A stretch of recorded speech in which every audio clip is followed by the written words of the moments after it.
Welcome to another episode of the Miles Offside podcast, where we talk a little bit of football and a whole lot of nonsense. My name is Oscar Puente, also known as Footy From Afar, and with me, as always, are my co-hosts, Quiz Wizard Chuck Bailey and super producer Ian Stimson.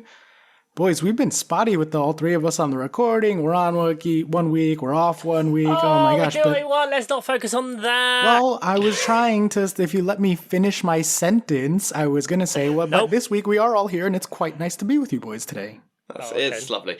I think it's fair, though. We've got to apologise. We did take a week off. I mean, things have been... Who do we owe? Because people like consistency, Chuck. But, I mean, Oscar's had... colleagues have COVID and he's been picking up the slack. The lead up to Christmas is traditionally very busy for me, and Chuck's got a new job as interim manager of Manchester United. How's that going, Chuck? Yeah, it's going well. First session today. Just really want to focus on the cups and make sure that there's a good. They're good lads. They're good lads. So just to confirm, you are interiming. Interim. I am the interim to the interim, really interim, of the old guy, the new guy, some guys, any guys, and just happy to be here. It's a big club. It's a big club. Big players. They do well. He apologised for such is the apology culture in football that is necessary, that you have to apologise for 11 really overpaid blokes running around kicking a ball in a fucking net. He laughed in his post-match against Watford for like a split second. I went, I'm sorry for laughing just then. In like a true Frank Lampard style. He's gone. Ole is gone. Oh, spoiler alert for rapid fire news. Jeez, giving everything away up at the top here. What was that going to be? Story number 5? Yeah. Sorry, guys. I know some of you have been waiting to get your news from us, but the tiller is now unmanned.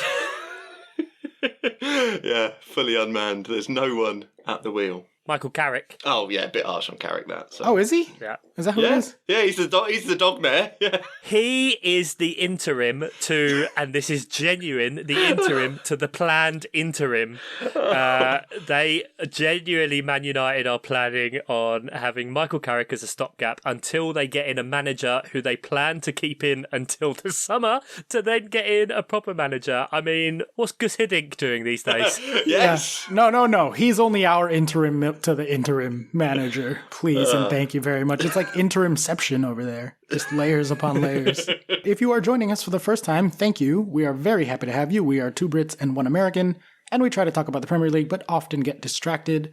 If you're back, we appreciate it. We love it. Thank you. We love you. Leave us a review, 5 stars. Join us on patreon.com/milesoffside and or patreon.com/milesoffsidepod. Ian will correct me later. I don't know. He hates when I make that joke. Just wind me up every fucking week. Yeah, pretty much. But we like to kick things off around here with a very popular segment that goes a little bit like this. Rapid fire news. Our top story this evening: Gary Hoffman is set to step down as chairman of the Premier League following a backlash from clubs relating to Newcastle United's takeover by a Saudi Arabian-based consortium that is definitely not the government of Saudi Arabia. Clubs complained to the Premier League in October after it cleared the deal with frustration over how the buyers passed the owners and directors test. There are numerous human rights issues linked to Saudi Arabia. Amnesty International has since called for the ownership test to be changed, etc., etc., etc. Someone actually taking some responsibility or at least consequences for this. Sure. I'm sure he's really going to suffer for moving on from that job. Probably come back in some sort of advisory role, and maybe, just maybe, that kind of once you've got your job done and what you expected out of a role, you might just toddle off with a massive payoff. See also Newcastle United executives who helped them get the Saudi Arabia deal over the line as well. Not saying that it's corruption or collusion. Not at all. Nope. I mean, here's something fun from this article. He has been, just because you said no real consequences, he's only been the chairman for 18 months. So my dude took over a month into the pandemic. And this is how it ends. Oh, what a ride. Yeah, but he successfully fought off the Super League, didn't he? So that's one in the win column. No, that was Boris Johnson. Boris Johnson stopped the Super League, guys. Oh, yeah. Sorry, I forgot. Speaking of the Super League, actually, I forgot to put this in the rundown because it happened so long ago, but Premier League TV rights, $3,000 billion, infinity money for the U.S. rights to the Premier League for the next 6 years. NBC has kept them. I believe it was actually $2.9 billion, if that's not wrong, or 2.8. Money, lots of money. Ian said it before about, where the rights are kind of waning a touch in this country because of the appeal of it, and then you get NBC just coming in like that, beating everyone else off to the kind of punch in the States. A bit more stability, and the current accessibility doesn't change for American viewers, and obviously that's a huge emerging market. I mean, you only have to have 20% of the viewership that you do per capita kind of thing. If you see, that's the wrong terms. What do I mean? You don't need as many people as a percentage of population watching the football in the States, because there's about 400 million people that live there and only 60 million people here. So if you can tap into that market, many good for monies.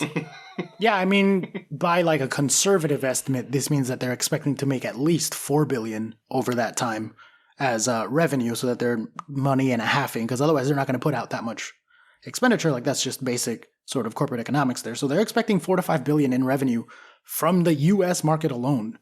So how does it work over there? Is that a subscription model, or is that just the $4 billion that you're obviously saying, because they obviously hope to make some profit? Is that just going to be generated from ad revenue? Yeah, mostly ad revenue. So the way the Premier League rights work is that they're on TV over here, so you obviously have to get that channel. Yeah. So you need some sort of like satellite or cable subscription from whichever company you want to get it from. That allows you to also use the NBC Sports streaming website, so you can stream it even if you're not at home. Mm-hmm. But they do have a couple of matches that are on Peacock, so that's an extra subscription for the Peacock matches. But it's usually like 1 or 2 a weekend. They've been putting more and more on Peacock, which you hear me complain about from time to time. Peacock's like $7 a month, but the overwhelming majority of that's going to come from ad sales on the actual network itself. Which is crazy, man. How many of us are actually over here watching? That's insane numbers. Well, it's a huge growth market, though, isn't it? So they obviously foresee it being potentially exponential in its popularity. What do we think this is going to do to the teams and the league itself? You either die the Premier League or you live long enough to see yourself become the Super League kind of thing, I guess, here. Right? With this much money, Super with Pyramid. Italy and Spain. Super Pyramid League. We are the Super Pyramid. We are the Super Pyramid. The Mega Pyramid. The foundations might very well decay before the top gets finished. But yeah, I mean, in purely selfish ways, I don't give a shit as long as my team can be evolved. Yeah, that sounds about right. My. That sounds quite familiar, if you ask me. The simple fact is, for the Super League clubs, is that a lot of them kind of had to do it because they realised the situation they're currently in is completely unstable. And the UK showing the fact that the Premier League can still market its rights like this very easily and try and break into an emerging market whilst also having domestic rights that are huge, just shows that actually, and the fact that the Premier League can garner much higher transfer fees for their players, ship out more volume of players because they have better academies, potentially, and those kind of things across Europe. It just shows that it's the most sustainable. Even as mad as it sounds, with all the clubs going under, like, it's nowhere near as bad as League One, La Liga, or Serie A.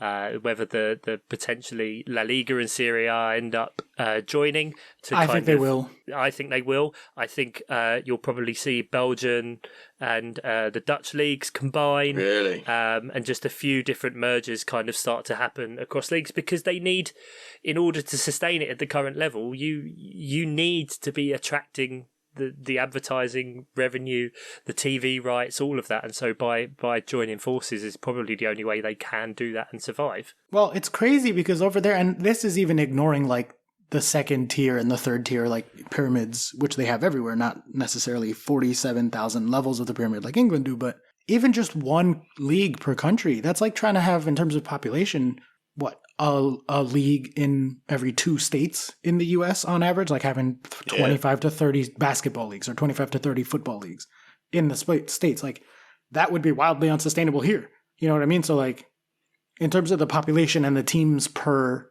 fan or something like that, as we move towards a global economy, like that seems to be where everything is merging towards. So instead of one big Super League, we're going to end up with the Premier League and a couple of other like also ran kind of leagues. But they like no other country can compete into. And I know you joke about the pyramid, Oscar, and it's funny, but no other country can compete lower down the levels. Notts County broke their record for their largest attendance, and the largest attendance at a fifth tier game, 12,843 people in the stadium. Jesus. that's crazy. Like the support for clubs even at that level and local, they go on about the 3 PMs and all of that kind of thing. Like that doesn't exist in that country. People in France, Germany cannot understand how regularly each week on BT Sport, where they also show Premier League games, they'll have National League games. So reporters there. tier games, reporters, Wow. people there, proper presentation, everything. Like it's just gradually, bit by bit, that's how the money is filtering down the leagues and being able to spread. And so it just makes it a lot more, I know there's a lot of clubs going to the wall, but a lot more sustainable than the other leagues. Is this a dumb thing to say? And I haven't thought about it. Yeah, absolutely. Okay. Your snap decision is correct.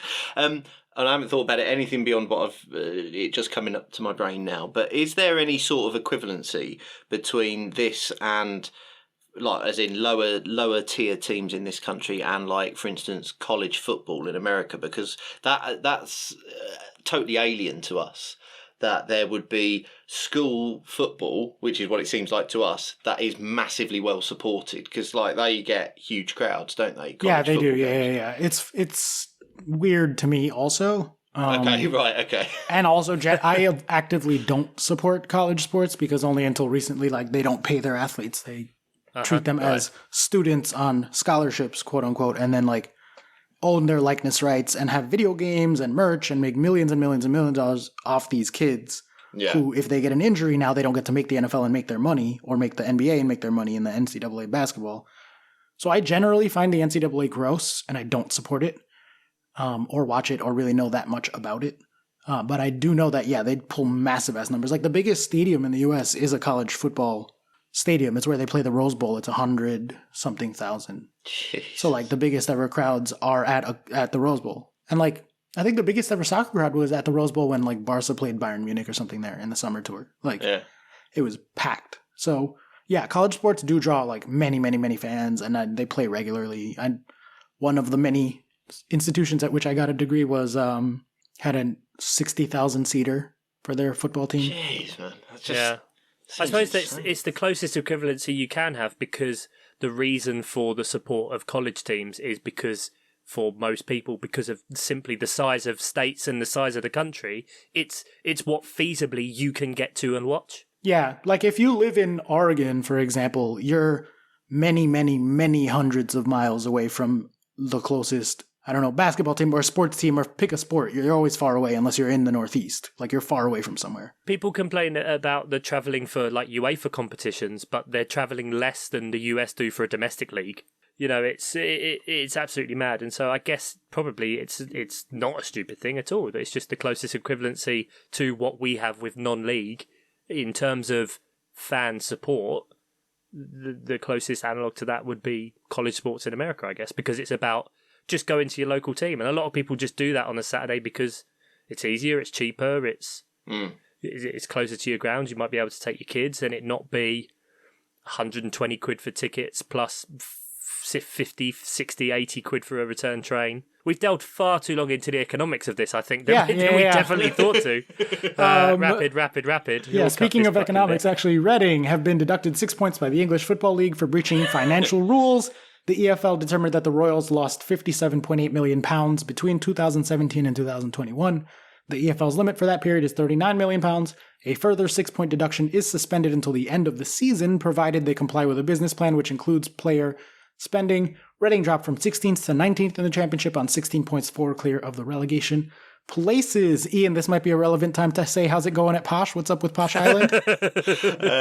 Reading still remain above us. No. Posh have got a chance. Posh have got a chance. They don't. Yeah. At least Derby got another 9 points taken off as well. Yeah. What's that put on 0? I think. They were on -3 before this weekend. You're a championship correspondent. Yeah, I think they might be on 0 now, but anyway. They are on 0, yeah. Okay, cool. Bloody hell, fuck it. That's Derby in League One. If you finish below Derby, come on, please.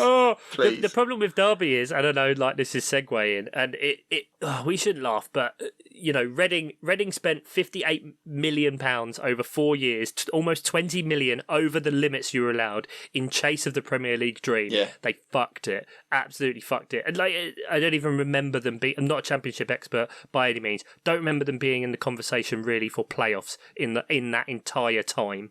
Thanks for Michael Olise though. But Derby, not only are they on the 21 points deduction, but if by some absolute miracle they stay up, pretty much all of their players are out of contract this year. Yeah, they're on a transfer embargo. Transfer embargo. The levels of fucked is insane. So, do they just not exist after next year? What happens there? We've had this conversation a million times. I never really understand what happens. Well, no, I mean, it depends because they're in administration, so ultimately the administrators are running the club to try and sell it. As asset stripping. Yeah, right. Yeah. But the problem is that Derby, as part of the scam, sold their stadium to themselves. Yes. For a load of money. Yeah. But it's the owner sold it to himself and is now gone. Yeah, so the guy who's gone sold it to the owner. Still owns the stadium. Who was gone. Yeah, exactly. He owns the stadium, but he's not the owner anymore of the team. No, well, yeah. So, yeah, exactly. Well, he's still... It's weird. He still sort of owns the team, but the administrators are in charge and are looking for a buyer. Gotcha. Okay. So they strip them to 0, but someone else gets to buy the name and the stadium, I guess? It's all up for grabs, basically. Yeah. Anybody who wants to go in can handle the debt on whatever level. But they will technically still exist as long as they can find a buyer. Yes. Okay. But these administrators who have took it over have been part of clubs that have completely folded before. That they are apparently successful administrators. They were part of Portsmouth when Portsmouth went into administration the first time, which then led to Portsmouth going into administration a second time, and then them being down in League Two after winning the FA Cup and then getting to the FA Cup final in 2 successive years, and then 2 and a bit years later, 3 years later, they were in League Two. Yeah. And it took 4 or 5 years to get out of League Two to League One. But Oscar, this is why you've had clubs in the past being sold for £1, because you get a buyer who is essentially buying a load of debt. The fucking pyramid, man. The more I hear about this pyramid, the more I'm like, y'all are just doing whatever you can to keep this thing that shouldn't be going. It's the fit and proper persons test. That's all it is, because it's irresponsibility. You have the irresponsibility of the Premier League with this whole thing about Newcastle, wherein the fact that everyone who has to comment on the illegality and the human rights abuses and all of that are people who shouldn't be the ones to fucking talk about it. Look at the Qatar World Cup. It shouldn't be on players to decide whether or not to go. It should be on FIFA to go, maybe we just shouldn't give it to them. Maybe we shouldn't give stuff to Russia because of their abuses and their sports doping, but let's allow them to call themselves the Russian Olympic Committee. We shouldn't just let people buy clubs in the Championship that, actually, they own betting conglomerates in the fucking Philippines and are winning millions and millions of pounds by fucking themselves. It's a combination of the system allowing people to buy these clubs and then clubs wildly overspending on the promise of getting to the Premier League, because the parachute payments basically allow you to be a permanent yo-yo. That's the problem. There's nothing wrong with the pyramid in that a lot of these clubs could be entirely self-sufficient and sustainable, but is not all, Ian. Jesus. Yeah, okay, so why does every you guys have the economics for 50 clubs, but have 1,000 clubs that are still alive? Not every restaurant deserves my money. Not every football club deserves to exist. So some restaurants go out of business and they don't exist. But here, your teams go into administration. They don't go out of business. Then they get sold and they still technically exist. Yeah, in a way, but a lot of them do just not exist and have to start completely again. You probably have the people and the resources and the economics for 60 to 80 teams actually to exist. And then the rest are extra shit that just are artificially inflated into existing. That's not true. So the problem is the owners come in and overspend, and essentially what's sort of happened with Man United in that they load debt onto the club then. But there's that's just like Chuck said. It's just a problem with owners. But the owners are built into the system. Like it can't that they're part of the system. If your system leads to bad outcomes 40 consistently, fucking goals this weekend. 5 managers have got new jobs since we last recorded, and this is what we're talking about. The fucking period again. I'm just saying, guys. all right. Let's take the next 3 all as a trio. Really, sort of the next 4, but one of them, spoiler alert, Ole got fired. First story: Manchester United have approached Zinedine Zidane. These are all from the BBC, so these are like officially sourced and stuff. These aren't like dumped newspapers. Manchester United have approached Zinedine Zidane about becoming their manager, but according to sources close to the Real Madrid boss, he is not interested in going to Old Trafford. So Zidane's out. Not interested in Old Trafford. Doesn't want to learn the language. Mrs. doesn't want to live in Manchester. Next. Leicester City manager Brendan Rodgers says he is fully committed to the club of Leicester, and any speculation linking him to Manchester United is not real. I am here as the Leicester manager, proud to be here, privileged to be here, and fully committed. And all the other noise around that is something we can't control. So Rodgers is out. Yeah, out of Leicester in the summer. Yeah. Next. Oh, is he doing a cane? Is he like, I'm here until January? I'm here now. Sort of like how Steven Gerrard said, no, I'm 100% committed to this club, Rangers. Spoiler alert, not there anymore. And then the third one of these types of stories, and that is that Mauricio Pochettino is open, actually, to becoming Manchester United manager, and it is not out of the question that they could get the PSG boss right now. The Argentine is held in high regard at Old Trafford, but there was a feeling it might be difficult to prize him away from PSG mid-season. If only anyone had suggested Pochettino to them over the summer. But Pochettino at PSG, I mentioned it the other week, is in crisis. I mean, underlying numbers, they have like the 3rd best attack for XG and the second best attack, 3rd best defense by XG. They're 3rd for XG differential per 90. But they have like a Messi, so they're overperforming their XG by like 9. And they are 10 points clear. They're distinctly 2nd best in the underlying numbers to City, and all the money in the world, beautiful city, all of this, all the best players, and everyone doesn't want to fucking be there. It's hilarious. And just separately, sure, Pochettino can go to Man United, but I don't think he fixes their problems. I think their problem is that they don't have any sort of cohesive system or plan. So insofar as he comes in with a plan, that is a huge upgrade, I think. Ish. I mean, they don't have a cohesive plan on the pitch, but everything they do is for social media and social media interactions and building the brand and the stock market and all of this. And so, you know, everything they do is effectively about pressure from the fans and embracing toxic fandom, because what they end up doing is to get the most interactions and likes and all of that. And I've been thinking about it a lot, that we say about their team and bloody blah and quote unquote superstars. And you think about the media frenzy and social media push that led to Ronaldo signing. That led to Bruno Fernandes signing, because that was going on for 2 years. That led to Jadon Sancho signing, because that was going on for 2 and a bit years. That has always been around Pogba. And you know, to an extent, Harry Maguire as well. And all of these people, Jose Mourinho, fucking way back to like Alexis Sanchez and all of that. And all of their plans, all of their quote unquote superstars and transfers have been about the social media frenzy and doing what fans like. Angel Di Maria, do you remember that one? Oh my Angel god! Di Maria, and Zlatan. Memphis Depay, who was like Zlatan, was like it's all Zlatan. just an absolute, just millions of directions at once. Like, and maybe I'm forgetting, but genuinely, Oscar, and I'm going to go through a few teams here, but genuinely, has there been one example of that at Chelsea? What do you mean? Where, like, everything has been driven because fans have basically gone, this player, and there is a quote-unquote, is there one superstar in, like, the last 4 years at Chelsea?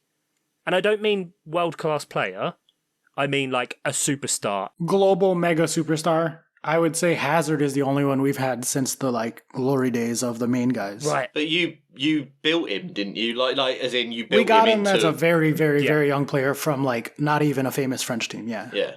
So basically, no. Is there one at Liverpool? That they went out and bought?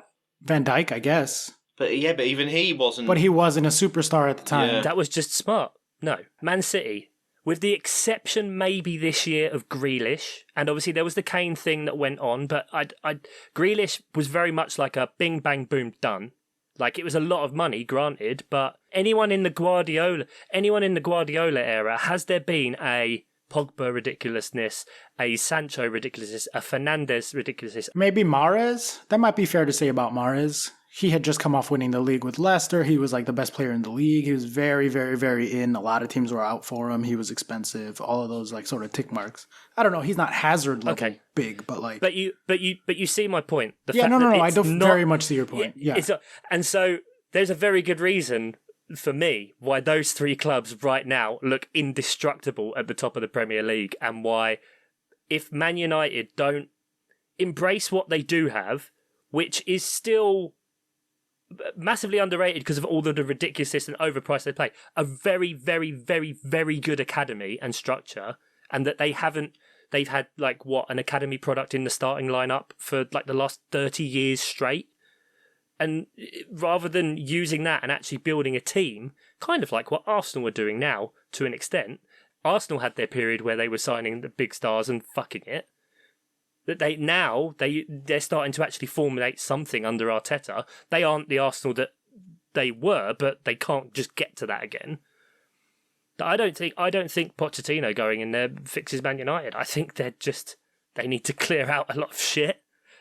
Specifically that one that plays with a number 7 on his back, but that's a discussion for not this podcast, and don't care. But that was just kind of something that occurred to me today, that it's kind of all that they've done is just about the stock value, and I think it'll be absolutely brilliant if they finish 8th this year and have no form of European competition and just hit them where it hurts with not getting that revenue. That would be mightily the delight. I would say I don't disagree with what you were saying about them just being a collection of superstars and no particular vision, and that's what is the difference between City and Liverpool and Chelsea versus them. Those 4 teams all have basically infinite money for all intents and purposes. If they want a player, they can go out and buy a player, other than Messi. But the other 3 are well run. I think we are exceptionally well run. I think our team invests in the right ways in our academy. You look at Liverpool, they have the biggest analytics department. That's not a coincidence that they're doing so much better than other people. City, just like us, academy, training grounds, transfers, real actual vision to stuff.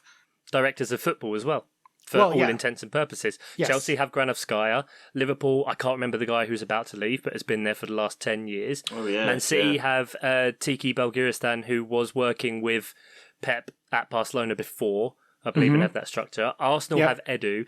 But even from my point of view, Palace have Friedman, who's, when you have these people in place that are going to be there for a 10-year stretch, it becomes so much more about the entire project as opposed to just the managers and the players on the pitch. Yeah, this is going to hurt me to say out loud, both in terms of who I'm comparing to who and to say the thing as preamble, but it reminds me a lot of Marvel and Star Wars, because they're both owned by Disney. They both have infinite money. They both could get any name they want as a director, as an actor, as a writer, as a whatever. They have carte blanche to make things. And you look at Marvel, you look at the MCU, and they have Kevin Feige, and he has a vision, and he builds for 20 movies up to Endgame, and it's the greatest fucking thing that's ever happened in pop culture in terms of a massive piece of art like that. And you look at Star Wars and the job that Kathleen Kennedy has been doing for the last 10 years or whatever, and they bring in Last Jedi, and Last Jedi directly contradicts what Force Awakens said, which then is directly contradicted by what's in Rise of Skywalker. They're up, they're down, they're all over the place. And Man United are the Star Wars in this situation. Because they need a fucking vision. But the flip side of that is that no matter what is currently happening, they still have the sauce and the talent and the money and the players there. Even if it's a jumbled mess, there's so many pieces there that someone if they could get a Kevin Feige or a manager to come in and do something with those pieces and find something, and I think specifically Antonio Conte would have been the perfect fucking fit for them. Because he knows how to show up, see what his players have, what they are, and then put them together in weird ways so that you win the title with Victor Moses at right wing back.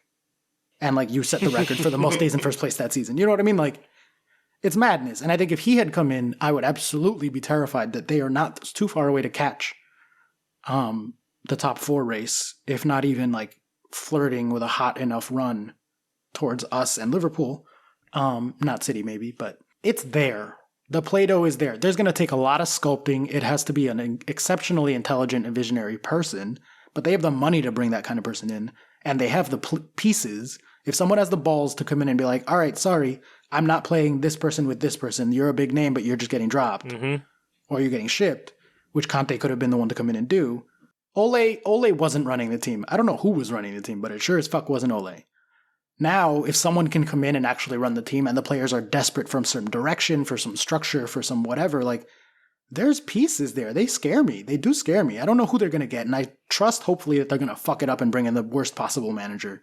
100% yes. For this year, I don't think you need to worry about them, because we're dealing with a team that's, like, Michael Carrick's taken over. So he was in Ole's coaching staff. He's been in the coaching staff for years now. Mate, give it 3 games. They're about to go into Villarreal. They're going to beat Villarreal. They'll qualify. They've got 2 more games. They'll probably get a draw and a win out of that. You'll get Rio Ferdinand on a fucking BT Sport office saying, put the piece of paper in front of him, tell him to put whatever he numbers, sign it, and the cycle will just carry on. That's just what will happen. Man United, they need... Right, Alex Ferguson is unequivocally, in English football, the greatest manager in pretty much all of our lifetimes. Yeah. I don't see how you can debate that. And certainly for the Premier League, most successful. He can't be there anymore. You can't... Football doesn't work like that. And what's funny is the reason that Alex Ferguson worked was because of the class of 92 to start him off with, which then built a solid foundation that he could then keep recycling his team, keep developing it, keeping key people in key positions to then have some stability and going forward. Before he won the FA Cup final, he was going to get fired. Like, it's only that kept him in a job, which was just before the start of the Premier League, that then led to him being kept in the job because he'd been there for 5 years and not really done fuck all. And then it helped to build. But he's the exception, not the rule. They stuck with Ole far, far too long. I've said it before. It was an experiment worth taking. Of course, anything is. It's worth trying, but... You know, yeah. Well, Ole served his purpose. He was never going to take them far, 100%. Why are we giving Man United advice? I have no faith. I have 0 faith, and I don't know why I'm even remotely aggravated by it. But I have 0 faith that they will get any of it right. That just excites me, and it's great. But also, it's like, you're so fucking dumb. You have been the richest club in the fucking world, and you couldn't do this. Yeah. Well done. Yeah. Everyone else overtook you. And now, whilst claiming, money is ruined football, and you're throwing the most money out of everyone, yeah, they're still like the richest. Up the most. They're still the richest. Fucking up the most. Spending all that money on people. But all I'm saying is, I'm not even looking beyond this year. I'm just saying, this year is a done deal, because... Like, whoever you get in, if you're getting in an interim, well, they're not going to bring in a whole new backroom staff as well. And I'm just saying, what changes because you're getting rid of Ole when you've got the same staff in? You know, they're not going to be able to attract anyone for this interim position who's so charismatic and amazing that somehow the players just all buy into it. I mean, it seemed like there were some players who sound like they'd lost faith in Ole, but, you know, he certainly still seemed to have Bruno Fernandes on board. I don't know. I think this season, Man United are a done deal. No one needs to worry about Man United. And Chuck's thinking even further on that they'll fuck it up even further, and that may be the case. But I'm just sort of like, for now, it's just hilarious to see what happens now, because who are they going to bring in as an interim? And are they going to bring in a whole new interim backroom staff as well? Because if they're not, then what changes? Yeah, I guess my anxiety is more around, like, just look at us. We went from Frank to Tuchel, and overnight we're just one of the best teams in the world. And like, maybe there's no Tuchel out there, but you never know who's going to come into the situation. All of a sudden they get lucky. That's my anxiety as a Chelsea fan, right? Because I don't want another big team. You guys, if Man United are great, it doesn't really affect either of your clubs versus when they're shit, right? So like... No. I love getting 3 points there every year. That was, I guess, all sort of the news, although we talked about United. Obviously, United losing 4-1 to United losing 4-1 to Watford as the impetus for him getting fired there. That's that match covered. Shall we get to the other matches? Watford with 2 missed penalties. Wow. One missed penalty Times as well. 2. Times 2.5. Half a penalty? Who knows?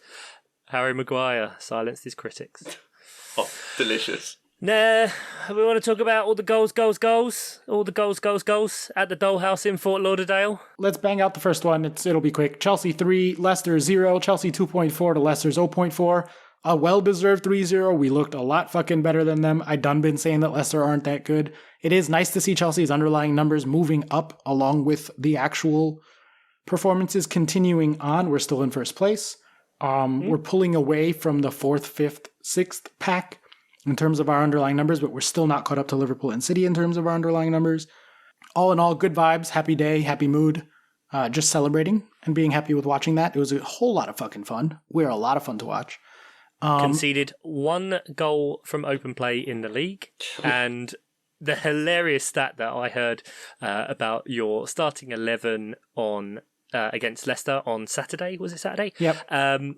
All of them, all 10 outfield players, have scored at some point this season already. Yep, And we're very much goals by committee right now. It's delightful. It's really delightful. Where our defenders are putting up crazy numbers. We used to be like this too in the Ivanovic Terry days. Like, we put up 20 goals by a defender like 4 seasons in a row. So, can I ask something? Because obviously, as a neutral when it comes to the Premier League, I see a lot of stuff through a fantasy football lens. And, you know, as you say, at the minute, Chelsea's defenders are just doing insane things. Like, if you don't own Chilwell, James in fantasy football, what are you doing? And doing shit is what people are doing. Yeah, well, exactly, yeah. So, obviously, we've talked about Lukaku coming in, not immediately setting the world alight, potentially because of the system. And since Lukaku's been out, Chelsea have looked really good.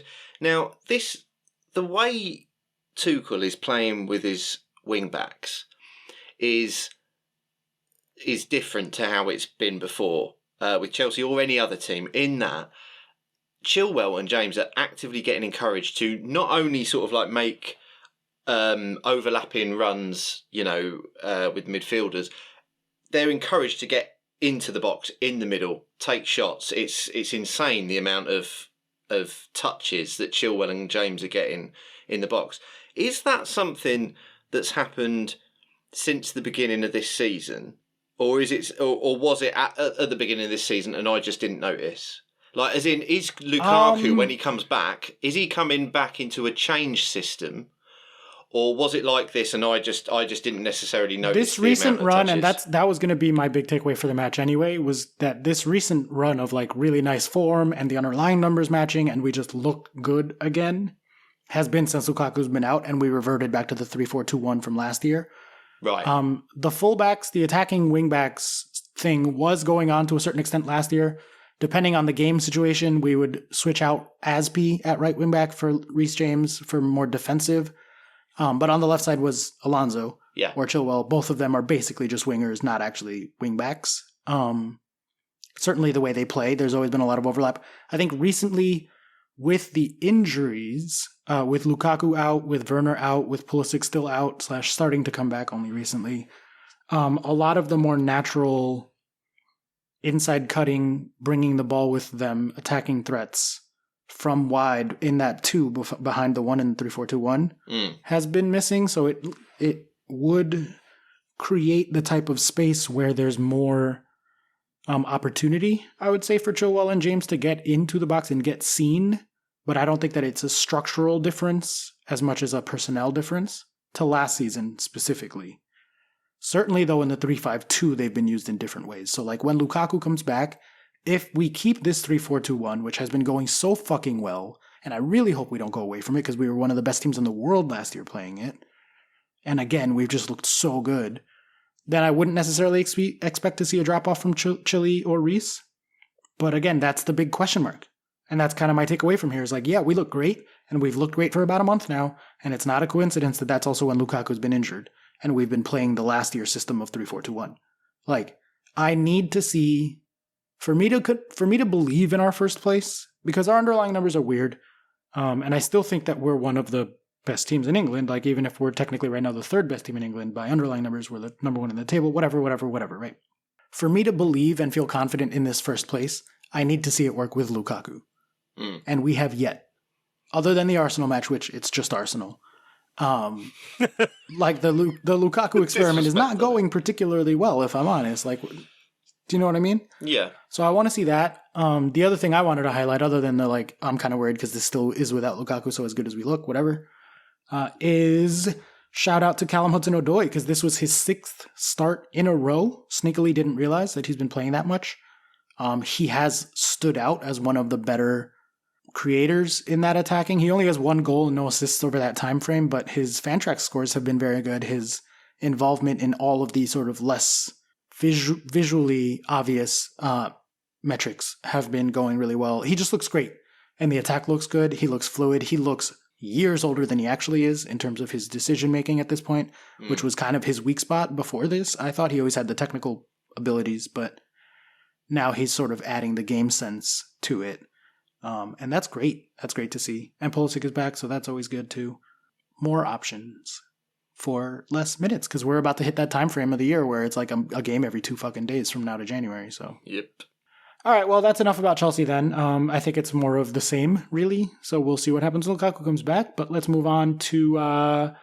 we're running a bit long here, so let's just go straight to Crystal Palace 3, Burnley 3. Chuck, I'm assuming you have thoughts. 1.3 to 2.0. You won the XG battle, 3-3 overall. How you feeling? Not a hell of a lot of thoughts here that change from what I've said previously. 7 games now unbeaten, which is the longest run in the league. So, you've got to take the victory somewhere. But you can't really go to Turf Moor, score 3 and not win. You can't really go to Turf Moor and be ahead twice and not win. But I also think that the type of team Burnley are versus the type of team we are at the minute is the perfect foil. Really for that. Set pieces is a weakness, and it's a very, very obvious strength for them. And their first 2 goals, we just got caught absolutely napping, lost men, marking at set pieces, and that's kind of what led to that, really. So, I can't really say much. Really, really nice to see Benteke scoring again. 4-1 for anyone keeping track on Oscar and I's bet on Benteke versus Werner this year. Which I totally forgot about. So that's fun. I didn't. Nope. Benteke outscoring Werner and Kane combined so far for the year in the Premier League. What a madness! What a madness! Who'd have thunk? And yeah, it's just that we've had a couple of injuries. There's a bit of moving and shaking, so we'll see kind of going forward. But overall, still really, really happy. We're in a good position. Underlined numbers, XG differential. We're now 5th in the league for the season. Absolutely mad, and so still happy. And the margins are incredibly fine. We could arguably have 8 more points now by silly little things that hopefully we work on, and then you're looking at 24 points and 3rd place above City, which would be mad. So tighten up the set piece stuff, which you've got a new manager. That sort of thing doesn't fall into place straight away. Tighten that up, and you're laughing. I mean, exactly, you really are. So it's nothing that can't be fixed. Yeah, your numbers continue to project really well. Potentially a Europa League fight in your future, Woo! Which would be nice. If we're going to talk about ridiculous numbers, should we talk about the 5:30 game on Saturday? Sure. Adam, switch off. Yeah. Speaking of underlying numbers projecting what was coming, Liverpool 4, Arsenal 0, Liverpool 4.3 to Arsenal's 0.4. Remember when people were like, oh, but Arsenal have been pretty good other than those first 3 matches. And also if we excuse these 3 matches because of early goals, and if we excuse all of the data, they're actually a good team, I promise. You love You just have to caveats, ignore Oscar. all of the If you XG. only analyse between minute 57 and 63 of every alternate Arsenal game in which the wind is blowing in a southwesterly direction and Arteta has his hair parted to the right, The best they're team in the league. performing really well. Yeah, best team in the league. Look, I'm actually going to be nice here and still say that Arsenal are performing well, corollary, because of the new thing that they are not a top team. They are a mid-table team.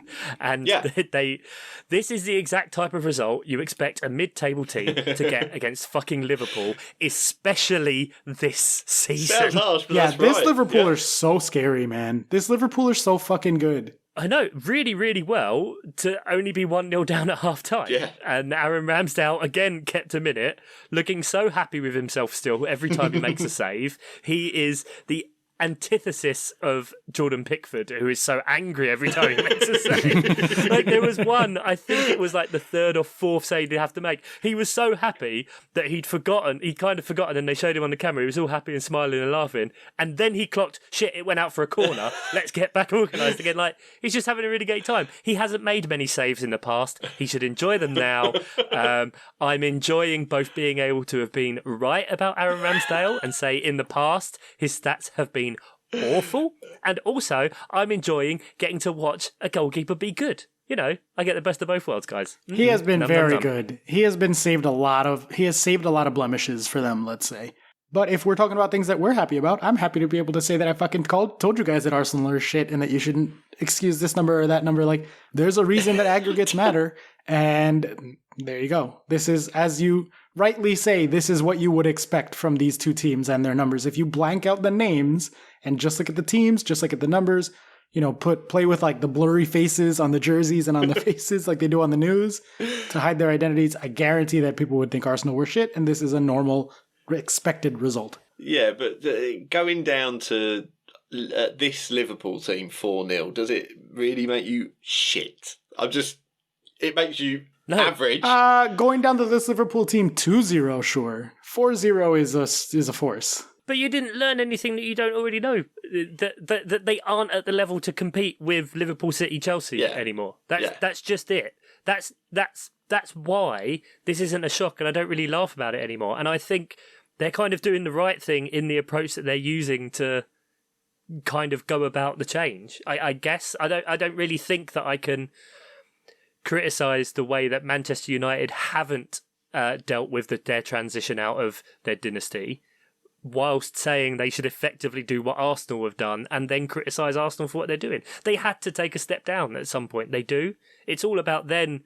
They've bought a lot of young players. They seem to be settling in and getting used to each other well. There is still a bedding in time for them. And I just think that if you change your expectations of what that team is and you put them in there, like, they're not that bad. I think a lot of more serious Arsenal fans who don't spend all their lives on social media would accept that. Would say, I can count them on one hand, I think. Yeah, well, I know, yeah, but would say that this period is necessary, but it's also got to be fucking scary for them, because we all know that this sort of period goes one of two ways, doesn't it?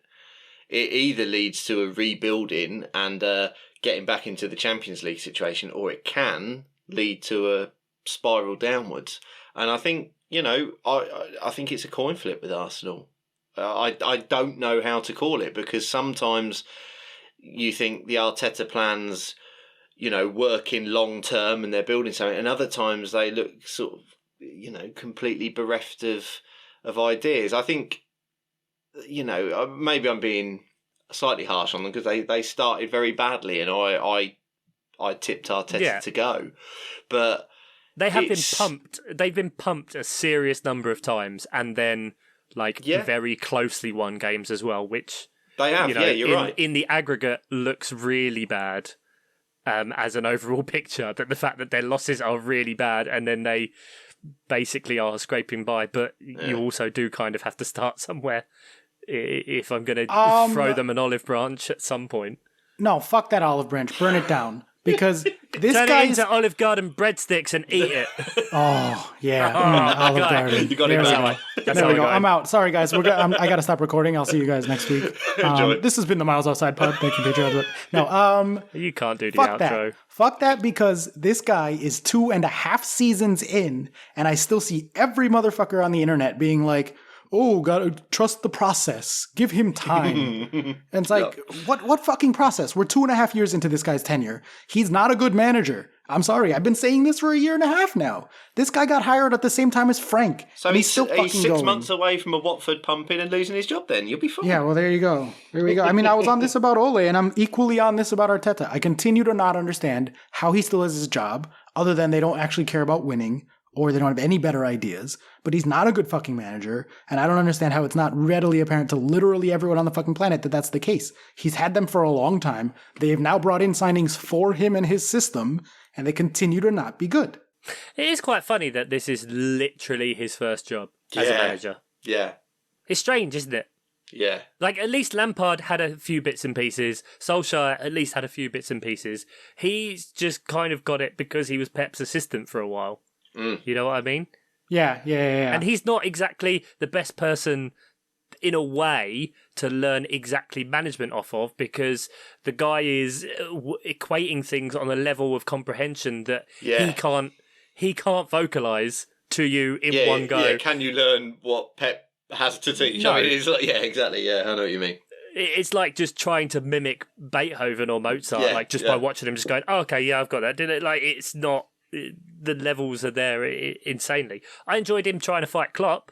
That was fun. A little bit of a that was so good. Yes. Yes, I love manager handbags. They both got yellow cards too. Love it. Love it. Love bit of yellow cards. And, But suddenly after that, the match got good. So, more of that. That's got good. That famous quote-unquote Liverpool atmosphere came through. They continue to be just a fucking steamroller at the same time. And just needed two middle-aged men to nearly have a fight. We are in for a fucking wild ride this year, because Liverpool, City, and Chelsea are like, you know how like there's I don't know if this is actually true or not, but allegedly like when women all live together, they sync up their cycles, right? Like that's a thing that's supposed to happen. I don't know. Yeah, biologically, Right, okay. yeah, that's a thing. Chelsea, Liverpool, and City are synced up in their cycles, by which I mean when they drop points, they all drop points on the same weekend, and when they win, they all win massively on the same weekend. They're all going through the same fucking cycle right now through the season, and we had a 3-0 from Chelsea, 4-0 from Liverpool, 3-0 from City. We are in for a fucking phenomenal ride. They're all so good. We're the worst one, but we're in the top, and then the other two are fucking amazing. It's so good. It's so good, man. And what's really fun is that, like, now we've got this whole mental fixture congestion period over Christmas. None of you play each other in this. Like, Chelsea play Liverpool on the 2nd and then play Man City on the 15th of January. So we get the whole Christmas period of you guys just trying to go absolute mega points, like slobber knocker, just trying to non-stop win every game. I mean, City have West Ham, Villa, Watford, Wolves, Leeds, Newcastle, Leicester, Brentford, Arsenal. Liverpool have Southampton, Everton, Wolves, Villa, Newcastle, Tottenham, Leeds, Leicester. Then they meet Chelsea, and Chelsea have Man United, Watford, West Ham, Leeds, Everton, Wolves, Villa, Brighton. So Chelsea arguably have It's the most wonderful time. the tinsel window. We'll run into the tinsel window after the great I just can't wait. Whilst we're talking about actually Christmas, and you bring out thanks mate, I forgot the question that we all want to know. Oscar, have you put up your Christmas tree yet? No, we have not. I have to admit that we have not. I know. It's just been like you said. I haven't even had time to record this podcast every week. Like it's just been fucking crazy in my life and like my work situation and my health and like everything. So we haven't had time. We're gonna obviously this week is Thanksgiving, so we have quite a few days off this week, which is nice. So we're planning on decorating this weekend. There we go. Right. Shall we? Do you want to do a brief talk about the new manager bounces that we had? Sure. Tottenham 2. Leeds 1, Tottenham 2.0 to Leeds 1.1. A tale of two halves here. Yeah, Leeds... a second half new manager bounce. Yeah, exactly. But they came back. You know that you have to say for a manager to see problems, address them at halftime, come out, and they look as strong as they did in the second half. Is a better problem than not. Booed off at halftime in your new manager's But when did Spurs become so fucking toxic? A game and a half into your incredible manager's new reign, and you're already booing him off at fucking half time. And then you're winning a game and he's trying to get you to cheer and you're all fucking leaving the stadium. Like, wow, Spurs fans, that's good. Are they booing because, taking away the ketchup wasn't working? The players have to only sleep with their wives now. What is and it about? underneath, only with their wives and with as little effort as possible. Maybe they're booing because they still haven't gotten their cheese room. Where's my fucking cheese room? Are you kidding? I'd be furious. Yeah. There's not. To be fair, there's not a whole lot to say here. First half, Spurs were absolutely woeful. Kane still playing like he expects to not get service and just dropping so fucking deep, and Calvin Phillips just following him non-stop and intercepting every ball, and then kind of being a bit more effective in the second half. Spurs opening it up. I'd say a touch of luck for the Reguilon goal, but because Dyer's free kick obviously gets a ricochet off of the wall, then hits the post. But, Reguilon also is there following that one up. So quite intelligent play for him to get his first goal as well and follow that in. And Højbjerg did a lovely kind of surreptitious kick past Meslier to get his third goal of the season, I think. Spurs are in transition, right? Massively. So we don't expect them to be like this for very long. And no. Their fans booing them off. I'm not making a mountain out of this or even necessarily reading into it, but it is something to note. Harry Kane's stat line in this game in the aggregate, it doesn't say which ones were from the first half, which ones were in the second half, was quite a good stat line. Again, I'm not saying he's back. Who knows? He's certainly been gone for longer than he's been back in the last 4 years or whatever. But he had 4 shots, 45 touches, which is fourth most on the team, 0.7 expected goals, 5 progressive carries, and 6 attempted dribbles. So he had the ball at his feet and he was moving.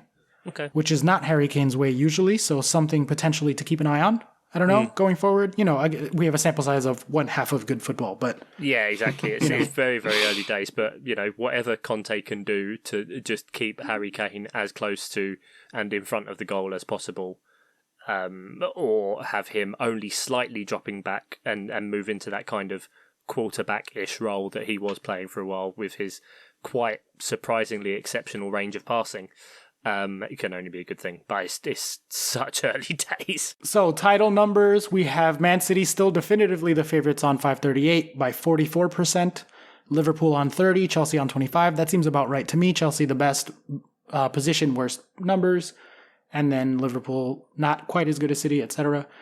For the top 4, all 3 of those teams are 95% to make top 4. But for the top 4 race, we have West Ham still decidedly at the top at 32%. Wow. Man United and Arsenal tied for the second most for that top 4 at 19% each as of the time of recording. And then Tottenham with 10%. Everybody else is in the single digits. That looks about right to me. West Ham have been the 4th team, even though they lost to Wolves this week, and deservedly so, on the XG. Can we get the relegation? We got the relegation numbers? Yeah, and then for the relegation, Norwich are basically down at 75%. Newcastle looking 62%. Wow, 62. How's that going to feel for the Saudi Arabia not government to own them? Oscar, it's the not kingdom of Saudi Arabia. It's not the government, although the kingdom is also the government. But it's, specifically, they do not own the team. They just are the board of the investment company that bought the team. Right. And are the ones that own the money. Well, they are 62% to go down. And then it's a 3-horse race, I guess, for the 3rd relegation spot with Burnley, Watford, and Leeds. Oof, Leeds. What happened to you? They haven't won a game in a while. And many injuries. I was going to say, the team they put out this week...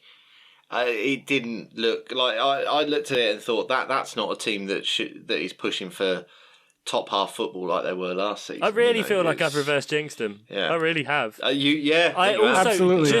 just at the point I started to enjoy Brentford and said that we should start following. I'm looking forward to seeing them. They've had 1 point in the last 5 games. So yeah, they're now down to 16% for relegation. Yeah. So the hurts. Sheffield United effect came in quick. Yep.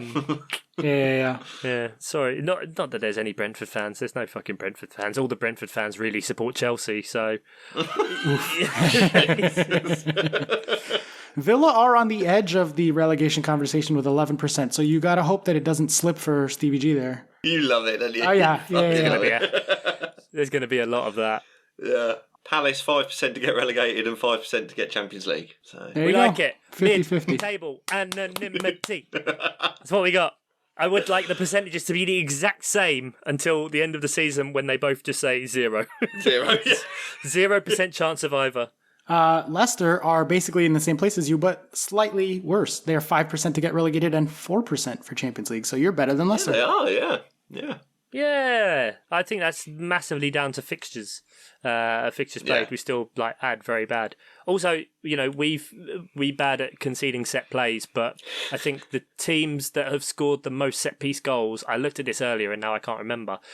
We've played the top 7 teams that have scored set pieces this season. Yeah, but that's because they got to play against you, so that pads Yeah, their well, numbers. that's what I was going to say. It's just the worry of how much we contributed to that. Yeah, exactly. Did I mention earlier as well that Chelsea have conceded 1 fucking goal from open play? Pretty nice. Pretty nice. In 12 games. Gentlemen, do you want a quiz? Hell yeah. Love a quiz. I don't have... the door's not locked this week, but I don't have a children's toy to do up or down, long or short. What can you tell me about this lot? They have been managers. Has he been longer than the other manager? Who knows? You knows, maybe. Quiz. Good. Right, this is a quiz all about, because obviously we've had so many changes of managers, it is about managers and how long they have been at the club during their latest or the specified stint. It's a classic higher or lower game. This died on its arse last time I did it, so I've made it easier. Also, I've made it so you each get 3 attempts. So it's going to be really simple. I'm going to give you a manager, the first one, give you their length of the tenure and specify the club that they were at that time, obviously. And then you have to tell me if the next one's higher or lower. You'll get a point.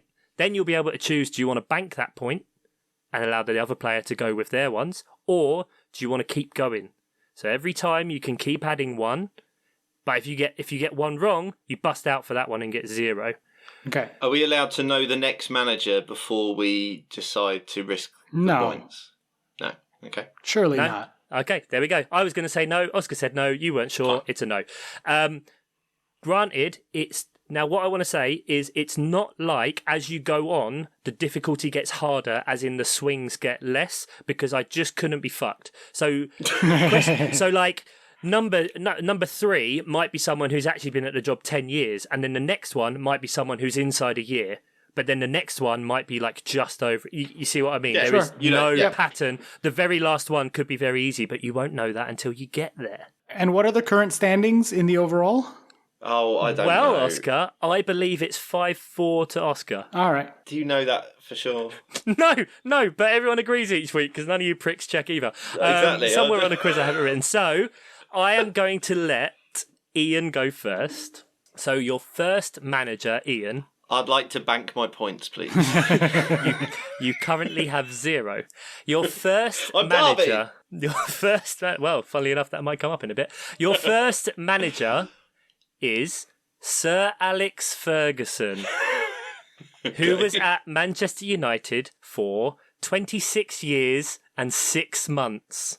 26 years and 6 months. At his current stint at Peterborough United, has Darren Ferguson been there less or more time than his father was at Manchester United? His current stint only, because with his 3 stints, it feels like 26 years. I will say he's been there less time. Correct. He has only been there 2 years and 9 months of the current stint. Would you like to carry on? Yeah, I'll carry on. He'll carry on. Okay, you mentioned Derby before. The current Derby manager, Wayne Rooney. Has he been there longer or less than 2 years and 9 months? Less. That is correct. He has been there for 1 year. Do you want to carry on? You've got 2 points. Yeah, I'll carry on. Okay, the next one. Graham Potter. Has he been at Brighton for less or more time than a year? More. That is correct. You've got 3 points. 3 sweet points. Do you want to bank them? Do you want to keep going? 2 years and 6 months, by the way. 2 years and 6 months. Well, if it's a Chelsea one, you know it'll be less because we only gave 18 months. So. Go on, I'll go on. Fortune favours the brave. So, you're on 3 points. You're risking it for how long was Roy Hodgson at Palace? Was it more or less than 2 years, 6 months?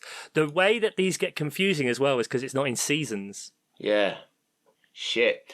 I will say higher. That is correct. 4 points.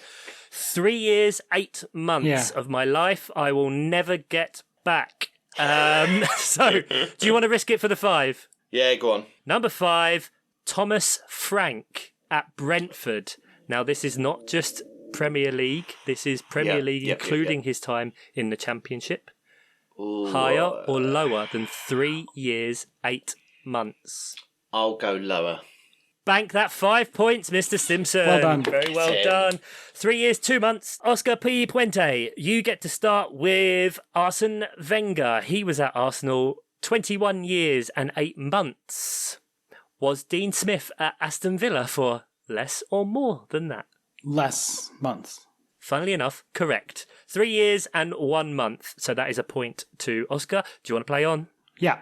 Eddie Howe at Bournemouth. Was he there for more or less than 3 years and 1 month? More? That is correct. Yay. 7 years and 10 bought him up months. from League Two, didn't he? There you Brought go. them up from League Two. Do you want to carry on? Yeah. Nice easy one for you. Thomas Tuchel. Less. Wait, no. Thomas Tuchel where? At Chelsea. Less. Yeah, I think if you any of his clubs probably combined, it's less. Yes, 9 months. Just 9 months. Just the 9. Mad. I said some of them are easier than others. Do you want to go on? Yes. Marcelo Bielsa at Leeds. Longer. That is correct. 3 years and 6 months. Do you want to go for the 5 to tie it up? No, I'll bank the 4. You'll bank the Ooh, 4. a tactical Let's play bank. on. Okay, so you got your 4. We'll play on for the posterity and the fun of it. Sure. Brendan Rodgers at Leicester.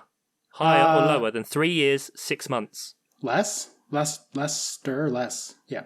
Correct. 2 years and 9 months. But you banked your points. You got There you 4 go. points. There you go. 5-4. Ian's got 5. Ian, your next one. Sean Dyche has been at Burnley for 9 years. David Moyes, was he at Everton for more or less than that? Less. No. Wow. David Moyes was at Everton for 11 years and 2 really? months. 11 My years, 2 months. goodness. Let's play on just for the fun of it. Okay. Pep Guardiola. Less. Correct. 5 years, 4 months. And this is a shame because I think this is quite a good one. Gareth Southgate. Huh. Less or more time at England than Ooh, Pep that- Guardiola has been at City. Less. By 2 months Oh. less. I just thought that was Wow. nice in there as a tidbit. It's been 5 years. Next up, David Moyes, but at Manchester United. Less. Funny that. 9 months. And how long was it more or less? Louis van Gaal's army. More. It was 1 year and 10 months. So gutted Ian, about- you get no points for that one, buddy. So it is still 5-4. Oscar, it is advantage to you. Now then, again, I very much doctored this just for funniness as well. Jose Mourinho, in his first stint at Chelsea, was there for 3 years and 3 months. In his second stint, was he there more or less time than that? Less. Ding! That is correct. 2 years and 6 months. Would you like to play on? That's a point. Yeah. You're tied up at the moment. You're going to play on. In Jose Mourinho's stint with Manchester United, was he there more or less than 2 years and 6 months? Less. Oh, no. I would have said less He as was well. there 2 years, 7 Oh, that's I did tell you. brutal. The difficult, yeah. Well, I told you the difficulty's mixed, mate. You got Tuchel after Eddie Howe. All right, All right. Yeah. we will play on. See, we got Jose Mourinho at Spurs. Less. Or more. Less is correct. I just assumed that it was getting shorter and shorter at each club. Yeah. Well, In a way. yeah, already at Roma he's blaming the players for everything. So yeah. Yeah, but he also bought a player a pair of Balenciaga shoes. So, up and down. Swings and roundabouts. Ole Solskjaer at United. More or less time than Mourinho was at Spurs. More. 2 years, 11 months. And Ole Solskjaer, was he at Cardiff for more or less time than that? Less. Correct, 8 months. That was his stint in English football. So the points are currently He 5. proved himself at Mulder. Yeah, in a way. 5 to Ian, 4 to Oscar. We go down to the final one each. So, Ian, your starting manager is Jurgen Klopp of Liverpool. He has been there for 6 years and 1 month. Okay. He's got a mensch earlier. Was Brendy Rodgers at Liverpool for more or less time than that? Less. Correct. 3 years and 4 months. Do you want to play on? You've got a point. That makes it 6-4. Yeah, I'll play on. Okay. Ralph Hasenhüttl at Southampton. More or less time than 3 years, 4 months. Now, bear in mind, in terms of age, those 9 nils feel like they've added on a year. Yeah. Despite that, I will say less. That is very good. 2 years, 11 months. So 5 years less than Brendy was at Liverpool. So that's 2 points. So you're on 7-4. Are you going to play on? No, I'll bank that. You'll Yeah, bank that's it. smart. 7-4. Okay. We'll play on. Yep. Pochettino, was he there less or more time than Hasenhüttl? Ooh. No idea. I would say less. Yeah, I was quite surprised. 1 year, 4 months. Yeah. Not long at all before he got his job at Spurs. The next one would have been Claudio Ranieri at Leicester. Bearing in mind, he won the league. Was he there more or less than 1 year and but 4 months? He took over from Pearson. Shit, that's a tough one. I think. Oh, how long did it take him to sack him? This isn't even for a point. Yeah, no, sorry, yeah, it isn't. But I will say less. Yeah, I think it's less. It was actually just more. Oh. 1 year and 7 months after he provided one of the greatest moments in football history. And was Ranieri at Fulham for more or less time than he was at Leicester? More? More. Brilliant. He was there 3 months. So. Oh, of course he was. Yes, of course he was. You kind of took it at the right point there. 7-4. So, Oscar, you need to get to 3 here, really. Yep. So, we're going to start off with, he's just been featured in the last 2. Claudio Ranieri was at Chelsea for 3 years and 9 months. Oh, cool. Was Nuno Espirito Santo at Wolves for more or less time than that? Oh, that's a tough start. That one. Less. I mean, more. I think you've got your answer, Ian. Play your music. Yeah, we haven't heard it in a while. It occurs to me that sounds very much like the notes from New York, New York. Not enough like that, You know what? It's a very budget skiffle version, yeah. Yeah, exactly. Yeah, very similar musical notes there. I want to wake up in a skip on the A23. Yeah, it fits the English version. Exactly the same. Brilliant. So Nuno was at Wolves for 4 years. We'll play on just for the fun of it. Pochettino, how long was he at Spurs? Less. 5 years, 4 months. There you go. Pochettino at PSG? Oh, less. 10 months. Frank Lampard at Chelsea? Less. Oh, more than 10. Well, yeah, I knew you knew the answer. And it would have you would have rounded off with Mikel Arteta. More. more. So you see what I mean? I did it fair. You had some difficult, you had some easy, you had some mixed. No, that was quite good. Good enough. 5-5-2. The Stimpson in a way. What? How does that work? Never mind. Changes for Patreons, right? We have. We've got a new producer.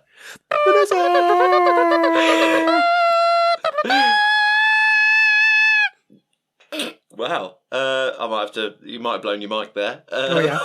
It's gone.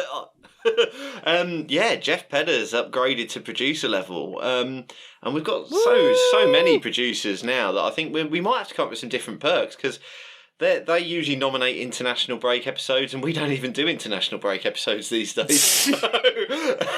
I'm going to start having to write these producers' names down for when I do the outro. Yeah, Jeff. But thanks a lot, Jeff. That's very much appreciated, as it is all our producers. The producer names. I know. Yeah, I know all the names. I've got all the names. All the names. Jeff. Jeff. Yeah, we've done Jeff. Yeah. Pedder. That's his surname. Jeff Pedder. GP. The pedestal. This definitely isn't, by the way, listeners, the fourth time we've had to record this. Andy Penpraise. He's from Sutton. Nate Whittam and Mark the Shark Daffin. Yeah. Right? I know all the names, and Johnny guys. Werthers.